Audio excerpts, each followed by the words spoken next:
नमस्ते बच्चों, इस वीडियो में हम सेबी के कार्यों के बारे में डिस्कस करेंगे। एक डायग्राम की मदद से हम इसको समझ सकते हैं। आपको यहाँ पे 3 एरोज नजर आ रहे होंगे। इसका मतलब क्या है? सेबी के कितने कार्य हैं? 3 कार्य हैं। There are 3 broad functions of SEBI. Securities and Exchange Board of India के 3 मुख्य कार्य हैं। सबसे पहला कार्य क्या लिखा हुआ है? सुरक्षात्मक कार्य। दूसरा कार्य नियामक कार्य। तीसरा कार्य विकासात्मक कार्य। सुरक्षात्मक कार्य को दूसरे तरीके से हम बोल सकते हैं संरक्षणात्मक कार्य। कई बार ना ये पेपर में हमें संरक्षणात्मक कार्य लिखा हुआ भी मिल जाता है, तो हम ये ना सोचे कौन सा कार्य पूछ लिया, मैडम ने तो पढ़ाया ही नहीं था। फिर नियामक कार्य, नियामक कार्य कई बार नियमनकर्ता कार्य भी लिखा हुआ आपको मिल सकता है। और विकासात्मक कार्य की जगह पर विकासपूर्ण कार्य लिखा हुआ मिल सकता है। हिंदी में बहुत सारे नाम हैं, लेकिन इंग्लिश में केवल एक ही तरीके का नाम है। सुरक्षात्मक कार्य को प्रोटेक्टिव फंक्शंस बोलते हैं, नियामक कार्यों को रेगुलेटरी फंक्शंस बोलते हैं, और विकासात्मक या विकासपूर्ण कार्यों को डेवलपमेंटल फंक्शंस बोलते हैं। तो सेबी कितने तरह के कार्य करता है? 3। नंबर 1 सुरक्षात्मक, दूसरा नियमनकर्ता, तीसरा विकासपूर्ण कार्य। सबको एक एक करके डिस्कस करते हैं, पहले से नोट कर लीजिए। आगे चलते हैं। सबसे पहले हेडिंग डालो सेबी के सुरक्षात्मक कार्य। देखो कौन कौन से सेबी के सुरक्षात्मक कार्य हैं। बहुत छोटी लिस्ट है, देयर आर ओनली 4 पॉइंट्स, केवल 4 पॉइंट्स हैं। सुरक्षा प्रदान करनी है। सबसे पहला पॉइंट, धोखाधड़ी एवं अनुचित क्रियाओं पर प्रतिबंध लगाना। ये जो पॉइंट्स हैं बेटे, एक एक लाइन के पॉइंट्स हैं, इनमें कोई एक्सप्लेनेशन आपसे डिमांड नहीं की जाएगी। ऐसी ही लाइनें आपको वहां पर लिख कर आनी है। केस स्टडी आती है बहुत बार, पैराग्राफ में लिखे हुए मिलते हैं कि सेबी ये काम करता है, ये काम करता है, पहचानिए ये कौन सा काम है, सुरक्षात्मक है, विकासात्मक है या नियामक है। तो इसलिए मेन लाइंस को इनको एज इट इज आपको याद करना है। धोखाधड़ी एवं अनुचित क्रियाओं पर प्रतिबंध लगाना। अब धोखाधड़ी और अनुचित क्रियाओं के कुछ एग्जाम्पल्स हो सकते हैं, जैसे कि मूल्यों में बढ़ाने के लिए या मूल्यों को गिराने के लिए कुछ हेराफेरी करना। दूसरा हो सकता है झूठे कथन छापना, कोई रॉन्ग इन्फॉर्मेशन न्यूज़पेपर में दे दी, इंटरनेट पर निकाल दी, और जिस वजह से उस कंपनी के शेयर के जो दाम है वो एकदम से ऊपर नीचे हो जाएं और जो लोग हैं उससे प्रॉफिट और या लॉस उनको देखना पड़े। सेकंड, भीतरी व्यापार पर रोक लगाना। बहुत इंपॉर्टेंट पॉइंट है भीतरी व्यापार। सुनने में ऐसा लगता है भीतरी व्यापार क्या होता है बच्चों? इंग्लिश में भीतरी व्यापार को इनसाइडर ट्रेडिंग बोलते हैं। क्या बोलते हैं इसको? Insiders trading. इनसाइडर्स ट्रेडिंग का मतलब क्या होता है? फॉर एग्जाम्पल, आप किसी कंपनी के डायरेक्टर हैं, आप किसी कंपनी के जो बोर्ड ऑफ डायरेक्टर्स हैं उसके सदस्य हैं, एक डायरेक्टर हैं आप। तो जब कोई मीटिंग होती है तो पहले बोर्ड ऑफ डायरेक्टर्स को वो सारी बातें पता होती हैं जो शेयर होल्डर्स को बतानी है। सपोज कल अगर कोई मीटिंग होनी है, तो आज बोर्ड ऑफ डायरेक्टर्स ने अपना कागज तैयार किया जिसमें उन्होंने लिखा कि कल हम मीटिंग में बताएंगे कि हमारी कंपनी शेयर होल्डर्स को डिविडेंड देगी, लाभांश देगी, यानी कि शेयर होल्डर्स को कुछ मिलने वाला है। देखिए, जैसे ही ये जानकारी शेयर बाजार में आएगी तो उसका प्रभाव जो है वो शेयर्स के प्राइसेस पर क्या पड़ेगा? वो बढ़ेंगे या घटेंगे? डेफिनेटली शेयरों के दाम बढ़ेंगे। तो आज डायरेक्टर्स को पता है कि कल जैसे ही हम ये न्यूज़ लोगों को बताएंगे तो हमारे जो शेयर्स हैं उनके प्राइसेस मार्केट में बढ़ जाएंगे। अब ये जो आंतरिक सूचना है, ये सूचना केवल और केवल उन डायरेक्टर्स को उपलब्ध है, और आम जनता को कब उपलब्ध होगी? ये कल। तो ऐसे में क्या करते हैं डायरेक्टर्स, या डायरेक्टर्स क्या कर सकते हैं? आज अगर वो उस कंपनी के शेयर्स खरीद लें, 10 रुपए का शेयर मिल रहा है, और कल जब उस न्यूज आने के बाद में उस कंपनी का शेयर 14 रुपए का हो जाए तो वो शेयर को बेच दे, तो हर शेयर पर 4 रुपए कमा लेंगे वो। क्यों कमाए? क्योंकि उन्होंने कंपनी की आंतरिक सूचना का प्रयोग अपने निजी लाभ के लिए किया। तो कोई भी कंपनी का आंतरिक व्यक्ति कंपनी की किसी आंतरिक सूचना का उपयोग अपने निजी लाभ के लिए नहीं कर सकता है। और यदि कोई कंपनी का आंतरिक व्यक्ति किसी आंतरिक सूचना का इस्तेमाल अपने निजी लाभ के लिए करता है तो इसको हम किस नाम से जानते हैं? भीतरी व्यापार के नाम से, इनसाइडर ट्रेडिंग के नाम से। और इसको जो सेबी है वो बहुत ही कड़ी नजरों से देखता है और उन लोगों पर दंड लगाता है और उस कंपनी को बंद करवा सकता है, उन लोगों को जेल हो सकती है। तो बहुत कठोर कठोर दंड है जो भीतरी व्यापार से जुड़े हुए हैं। अब आंतरिक सूचना का क्या मतलब है? वह सूचना जो अभी आम जनता को उपलब्ध नहीं है, केवल कुछ ही लोगों के पास उपलब्ध है। तो सेबी के सुरक्षात्मक कार्यों में दो पढ़े हमने। पहला, धोखाधड़ी एवं अनुचित क्रियाओं पर प्रतिबंध लगाना। दूसरा, भीतरी व्यापार पर रोक लगाना। तीसरा, निवेशकों को शिक्षित करने के लिए कदम उठाना। नोट कर लीजिए। चौथा, बाजार में उचित कार्यों एवं आचार संहिता को बढ़ावा देना। क्या मतलब है?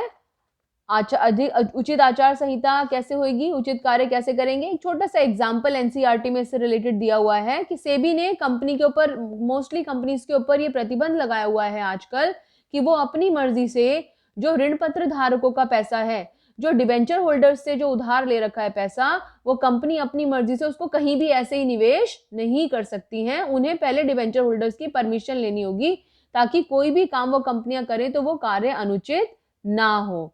तो सेबी के अनुसार उसके कितने सुरक्षात्मक कार्य हुए? टोटल 4। एक बार और समराइज करते हैं।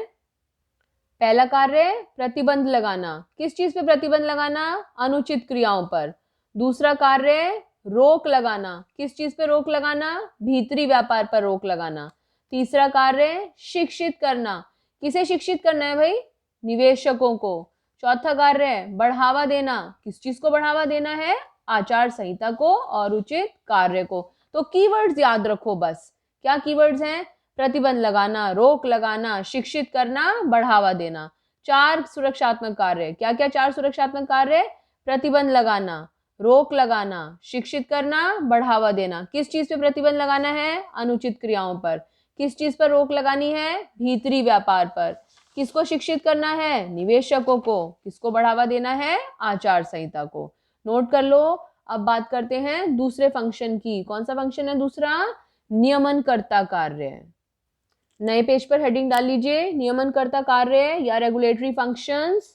सबसे पहला नियमनकर्ता कार्य, दलालों, उपदलालों और बाजार के अन्य खिलाड़ियों का पंजीकरण। अंडरलाइन द वर्ड पंजीकरण, रजिस्ट्रेशन कराना। सबको रेगुलेट करना है ना, सबका रजिस्ट्रेशन करते चलेंगे हम यहाँ पर। नंबर 2, सामूहिक निवेश योजनाओं और म्यूचुअल फंडों का पंजीकरण। फिर से पंजीकरण आया। पहले किसका पंजीकरण करा तुमने? लोगों का। फिर किसका पंजीकरण करा? योजनाओं का, फंडों का। नंबर 3, शेयर दलालों, इन्हीं की बात की जा रही है दोबारा से यहाँ पर। शेयर दलालों, पोर्टफोलियो और अन्य खिलाड़ियों में फिर ये सब आ गए। शेयर दलालों, पोर्टफोलियो एक्सचेंजेस और मर्चेंट बैंकर्स का नियमन करना। पंजीकरण मत लिखिएगा, एनसीईआरटी में पंजीकरण करना लिखा है, विच इज रॉन्ग। लिखना है शेयर दलालों, पोर्टफोलियो एक्सचेंजेस तथा मर्चेंट बैंकर्स का नियमन करना। तो 3 वर्ड आ गए, पंजीकरण, पंजीकरण, नियमन। किसका पंजीकरण करना? दलालों, उपदलालों का। किसका पंजीकरण करना? सामूहिक निवेश योजनाओं का। किसका नियमन करना? इन्हीं का, दलालों, उपदलालों और अन्य खिलाड़ियों का। 4th पॉइंट, धोखेबाजी और अनुचित व्यापारों की रोकथाम करना। अंडरलाइन द वर्ड रोकथाम। नियंत्रणकारी बोलियों पर नियंत्रण करना, रोक लगाना या फिर दंड लगाना। नियंत्रणकारी बोलियां क्या होती हैं? जब कोई किसी कंपनी को खरीदने के चक्कर में उसके शेयर के प्राइसेस इतने कम लगा देगा कि मैं खरीद लूंगा सारे शेयर्स। तो सेबी इन सब चीजों पर भी नजर रखती है कि कहीं कोई ऐसा निवेशक तो नहीं है जो कि शेयरों के दाम इतने ज्यादा लगा रहा है कंपनी को खरीदने के लिए, ऐसे प्राइसेस लगा रहा है कि सारे इन्वेस्टर्स उसको शेयर्स बेच दें। तो ऐसी बोलियों को, जो कि किसी दूसरी कंपनी के ऊपर अपना अधिकार प्राप्त करने के लिए की जा रही हो, उन्हें नियंत्रणकारी बोलियां कहा जाता है। हमने पढ़ा था 11th में कि किसी कंपनी पर अधिकार ग्रहण करने के लिए उसके 51% या उससे ज्यादा शेयर्स हमारे पास होने चाहिए। तो ऐसी नियंत्रणकारी बोलियों पर नियंत्रण रखा जाता है, इन पर रोक लगाई जाती है और जरूरत पड़ती है तो सेबी दंड भी लगाता है जो इस तरह की नियंत्रणकारी बोलियां करते हैं जानबूझकर। नेक्स्ट पॉइंट हमने करा पंजीकरण, पंजीकरण, नियमन, रोक, दंड। अब छठा पॉइंट है जांच पड़ताल करना, लेखा परीक्षण करना। किस चीज का लेखा परीक्षण करना? शेयर बाजारों का। आपको पता है सेबी जितने स्टॉक एक्सचेंजेस हैं उनके भी खातों की जांच करता है, और उन शेयर बाजारों में जो मध्यस्थ हैं उनके भी खातों की जांच करता है, और वो जो कंपनियां हैं उनसे भी जांच पड़ताल कर सकता है, उनके भी खाते मंगा सकता है, उनकी जानकारियां मंगा सकता है। तो जो सेबी है वो खातों की जांच करता है, जांच पड़ताल करता है। किसके खातों की जांच करता है? शेयर बाजारों और मध्यस्थों के। और किसकी जांच पड़ताल करता है? कंपनियों की जांच पड़ताल करता है और उनसे जानकारी मांगता है। लेखा परीक्षक को अंडरलाइन कर लीजिएगा और जांच पड़ताल को। और 3 नाम कौन कौन, शेयर बाजार, मध्यस्थ और कंपनियां। नेक्स्ट पॉइंट, अधिनियम के उद्देश्यों से बाहर किए जाने वाली गतिविधियों पर अधिशुल्क मतलब चार्ज लगाना, कोई पेनल्टी लगाना। अगर जो एक्ट में जो बातें लिखी गई हैं उस एक्ट से बाहर अगर कोई व्यक्ति काम कर रहा है तो उसके ऊपर शुल्क लगाना, टैक्स लगाना और उसके ऊपर पेनल्टी लगाना, ये काम भी करता है सेबी। लास्ट पॉइंट, लास्ट नियामक कार्य, securities control and regulation act, SCR act भी लिखोगे तो भी आपका काम चल जाएगा। So just write down SCR act, securities control and regulation act 1956 में दी गई जो पावर्स हैं, जो अधिकार हैं, सेबी यदि चाहे तो जब भी कभी उसको जरूरत पड़े तो वो इन अधिकारों का, इन शक्तियों का प्रयोग कर सकता है, ये भी उसका कार्य है। This is also a function of securities and Exchange Board of India. तो सेबी के कितने नियामक कार्य हो गए, 8। सेबी के कितने संरचनात्मक कार्य हैं, 4। एक बार नियामक कार्यों की समरी बनाते हैं। याद करने का तरीका, कीवर्ड्स याद करो, पंजीकरण, पंजीकरण, नियमन, रोक। किस चीज पे पंजीकरण, दलालों उपदलालों का पंजीकरण। फिर किसका पंजीकरण, निवेश योजनाओं और म्यूचुअल फंडों का पंजीकरण। किसका नियमन, दलालों, मर्चेंट बैंकर्स और पोर्टफोलियो एक्सचेंजेस का नियमन। किस पर रोक लगानी है, धोखेबाजी और अनुचित व्यापार पर रोक लगानी है। नोट कर लो, फिर आगे बढ़ो वीडियो को पॉज करके।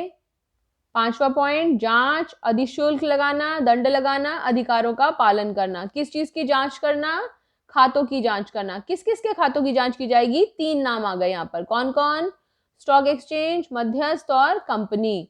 दूसरा, अधिभार या शुल्क कब लगाओगे, जब एक्ट से बाहर कोई काम कर रहे हैं।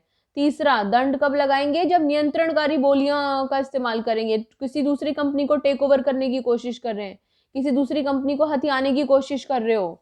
और अधिकारों और शक्तियों का पालन कब करने की जरूरत पड़ेगी, कभी भी, जब भी कभी सेबी को लगे तो securities control and regulation act में जो उसके अधिकार या शक्तियां दे रखी हैं वो चाहे तो वो उनका पालन कर सकता है। तो सेबी के कितने नियामक कार्य हो गए, 8। सेबी के कितने संरचनात्मक कार्य हैं, 4। इन्हें याद जरूर कर लीजिएगा, एज इट इज पेपर में आता है। लास्ट बात करते हैं विकासात्मक कार्यों की। जब भी विकासात्मक कार्यों की बात आती है तो बेटे हम रिसर्च और प्रशिक्षण, एजुकेशन, इसी से हम आगे बढ़ सकते हैं। तो फर्स्ट पॉइंट, नए पेज पे हेडिंग डालिएगा, सेबी के विकासात्मक कार्य है। सेबी के कितने कार्य होते हैं, 3। कौन कौन से, संरचनात्मक, नियमनकर्ता और विकासात्मक कार्य। अब विकासात्मक कार्य, पहला, शोध कार्य करना और सभी पक्ष कार्यों के लिए सूचनाएं प्रकाशित करना। जो भी इंफॉर्मेशन है रिसर्च करना और जो इंपॉर्टेंट इंफॉर्मेशन है वो लोगों तक पहुंचाना। नंबर 2, मध्यस्थों को प्रशिक्षित करना, जो मीडिएटर्स हैं, मध्यस्थ हैं, उनको ट्रेन करना। जितने भी पोर्टफोलियो बैंकर्स हैं, मर्चेंट बैंकर्स हैं, इन सबको ट्रेन करना अच्छे तरीके से। तीसरा, आपको पता है शेयर बाजार में दलाल बनने के लिए एक मिनिमम 6 मंथ्स की ट्रेनिंग है जो करना बहुत जरूरी है। तीसरा, लोचपूर्ण दृष्टिकोण अपनाकर पूंजी बाजार का विकास करना, कैपिटल मार्केट का विकास करना। समराइज कर सकते हैं 4 बातें, शोध करना, प्रकाशन करना, प्रशिक्षण करना और विकास करना। शोध करना, जो भी इंफॉर्मेशन है उसका शोध करना। किस चीज का प्रकाशन करना, सूचनाओं का। किसको प्रशिक्षित करना, मध्यस्थों को। किसका विकास करना, पूंजी बाजार का विकास करना। ओके, तो हमने सेबी के तीनों कार्य करे हैं, विकासात्मक, संरचनात्मक और नियामक या नियमनकर्ता कार्य। बहुत इंपॉर्टेंट टॉपिक है, क्वेश्चन जरूर आता है। And this finishes up with our chapter वित्तीय बाजार। हमारा वित्तीय बाजार वाला चैप्टर खत्म होता है। नेक्स्ट हम इसे वित्तीय बाजार से रिलेटेड एक छोटे सा क्विज डिस्कस करेंगे और फिर अच्छे से तैयारी करना बेटा पहले, और फिर उसके बाद में हम विपणन प्रबंध वाला चैप्टर करेंगे। Thank you, God bless you.